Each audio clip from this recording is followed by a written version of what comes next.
que eles esperam. Pra acontecer uma explosão, tem que pegar uma pressão. Esse daí carburou. Eu achei isso aí o contrário. Mas quando ela descer, vai espalha tudo lá dentro, molha tudo. Mas ela tá bem aqui. Mas quando tu tá de derrada derramada? Eu achei errado isso aí. Esse carbureto é pra ficar embaixo. Olha o espeto primeiro, se não fura. Desce mal o espeto, desce. Tu acha que pega?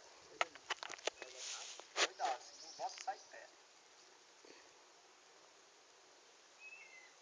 Mas daí a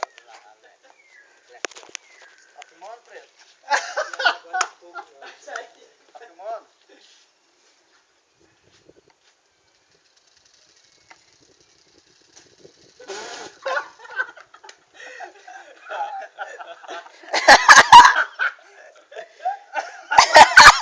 É muito vinagre, vai a bola não.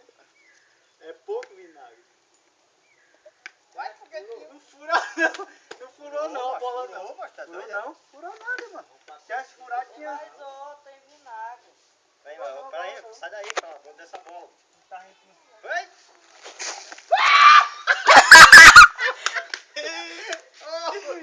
Isso aí não faz medo nem a sapo.